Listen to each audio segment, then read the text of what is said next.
ಪ್ರಸ್ತುತ ಸಾಲಿನಲ್ಲಿ ಸಾಕಷ್ಟು ವಿಮಾನ ವಿಶ್ವಾದ್ಯಂತ ಸಂಭವಿಸುತ್ತಿದ್ದು ಒಂದು ಕಡೆ ಹಲವಾರು ವಿಮಾನ ದುರಂತ ಜೀವವನ್ನು ಸಂಭವಿಸುತ್ತಿದ್ದಾರೆ.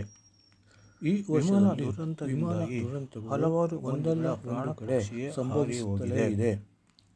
ಇತ್ತೀಚೆಗೆ ಗುಜರಾತಿನ ಅಹಮದಾಬಾದಿನಲ್ಲಿ ವಿಮಾನ ನಿಲ್ದಾಣದ ಬಳಿಯೇ ವೈದ್ಯಕೀಯ ಹಾಸ್ಟೆಲ್ ಒಂದರ ಮೇಲೆ ಗುಜರಾತಿನ ಅಹಮದಾಬಾದ್ ವಿಮಾನ ನಿಲ್ದಾಣದ ಜೀವವನ್ನು ವೈದ್ಯಕೀಯ ವಿದ್ಯಾರ್ಥಿಗಳು ಹಲವಾರು ಮಂದಿ ತೀವ್ರವಾಗಿ ಗಾಯಗೊಂಡಿದ್ದರು. ಪರಿಣಾಮ ಹಲವಾರು ಈ ಘಟನೆ ಇನ್ನೂ ಕೂಡ ಜನರ ಹೃದಯದಲ್ಲಿ ಸಾರುತ್ತಿರುವಾಗಲೇ ಅಂತಹ ಘಟನೆಯೊಂದು ಬಾಂಗ್ಲಾದೇಶದಲ್ಲಿ ನಡೆದು ತೀವ್ರ ಗಾಯವಾಗಿತ್ತು. 20ಕ್ಕೂ ಹೆಚ್ಚು ಮಂದಿ ಸಾವನ್ನಪ್ಪಿದ್ದಾರೆ.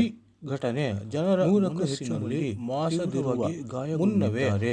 ಅಂತಹ ಘಟನೆಯೊಂದು ಭವಿಷ್ಯದ ಬಾಂಗ್ಲಾದೇಶದಲ್ಲಿ ನಡೆದು ಹಲವಾರು ವಿದ್ಯಾರ್ಥಿಗಳು ಹೆಚ್ಚು ಮಂದಿ ಸಾವನ್ನಪ್ಪಿದ್ದಾರೆ. ಈಗ ಅವರ ಅಲ್ಲದೆ 100ಕ್ಕೂ ಸಾಗರದಲ್ಲಿ ಮುಳುಗಿದೆ. ತೀವ್ರವಾಗಿ ಗಾಯಗೊಂಡಿದ್ದು ಚೀನಾ ಅವರನ್ನು ಚಿಕಿತ್ಸೆಗಾಗಿ ಸ್ಥಳೀಯ ಆಸ್ಪತ್ರೆಯಲ್ಲಿ ಜೆಟ್ ದಾಖಲು ಮಾಡಲಾಗಿದ್ದು ಶಾಲೆಯ ಮೇಲೆ ಬಿದ್ದಿದೆ. 10 ಮಂದಿ ಸಾವು ಬದುಕಿನ ಇದು ಹೋರಾಟ ನಡೆಸುತ್ತಿದ್ದು ವಾಯು ಅವರ ವಿಮಾನವಾಗಿದ್ದು ಚಿಂತಾಜನಕವಾಗಿದೆ. ಭವಿಷ್ಯದ ಕನಸು ಕಂಡಿದ್ದ ಹಲವಾರು ವಿದ್ಯಾರ್ಥಿಗಳು ಈ ಅವಘಡದಲ್ಲಿ ಜೀವ ಕಳೆದುಕೊಂಡಿದ್ದಾರೆ. ಚೀನಾ ನಿರ್ಮಿತ ಬಾಂಗ್ಲಾದೇಶದ ವಾಯುಪಡೆಯ ವಿಮಾನ F-7 ತರಬೇತಿ ಜೆಟ್ ಢಾಕಾದ ಶಾಲೆಯ ಮೇಲೆ ಬಿದ್ದಿದೆ.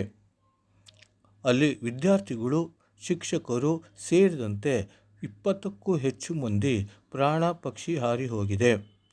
ಅಲ್ಲದೆ 100ಕ್ಕೂ ಹೆಚ್ಚು ಮಂದಿ ಗಾಯಗೊಂಡಿದ್ದು ಚಿಕಿತ್ಸೆಗಾಗಿ ವಿವಿಧ ಆಸ್ಪತ್ರೆಗಳಲ್ಲಿ ದಾಖಲು ಮಾಡಲಾಗಿದ್ದು ಈ ಪೈಕಿ ಸುಮಾರು 10 ಮಂದಿಯ ಸ್ಥಿತಿ ತೀವ್ರ ಗಂಭೀರವಾಗಿದೆ ಎಂದು ಹೇಳಲಾಗಿದೆ.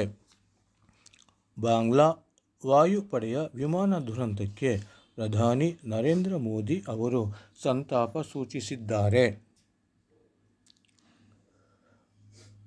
ವಿಮಾನ ಅಪಘಾತದಲ್ಲಿ ಹಲವಾರು ಮಂದಿ ವಿದ್ಯಾರ್ಥಿಗಳು ಸೇರಿದಂತೆ ಹಲವಾರು ಮಂದಿಯ ಜೀವ ಹಾನಿಯಿಂದ ನಾನು ದುಃಖಿತನಾಗಿದ್ದೇನೆ. ಈ ಸಂಕಷ್ಟದ ಪರಿಸ್ಥಿತಿಯಲ್ಲಿ ಬಾಂಗ್ಲಾಕ್ಕೆ ಸಾಧ್ಯವಿರುವ ಎಲ್ಲ ಬೆಂಬಲ ಮತ್ತು ಸಹಾಯ ಮಾಡಲು ಭಾರತ ಸಿದ್ಧವಾಗಿದೆ ಎಂದು ಹೇಳಿದ್ದಾರೆ. ಒಟ್ಟಾರೆ ಬಾಳಿ ಬದುಕಬೇಕಿದ್ದ 20ಕ್ಕೂ ಹೆಚ್ಚು ಮಂದಿ ಮಕ್ಕಳ ಪ್ರಾಣಪಕ್ಷಿಯೇ ಹಾರಿಹೋಗಿದ್ದು ಈಗ ಅವರ ಕುಟುಂಬಗಳು ಶೋಕಸಾಗರದಲ್ಲಿ ಮುಳುಗಿದೆ. ಭಾರತ ಮಾತ್ರವಲ್ಲದೆ ಬೇರೆ ದೇಶಗಳಲ್ಲಿಯೂ ಕೂಡ ವಿಮಾನ ದುರಂತಗಳು ಸಂಭವಿಸುತ್ತಿದೆ. ಇತ್ತೀಚೆಗೆ ಭಾರತದ ಗುಜರಾತ್, ಈಗ ಬಾಂಗ್ಲಾದೇಶ್ ಸೇರಿದಂತೆ ಅನೇಕ ಕಡೆ ವಿಮಾನ ದುರಂತಗಳು ಸಂಭವಿಸುತ್ತಿರುವುದು ವಿಷಾದಕರ ವಿಚಾರ.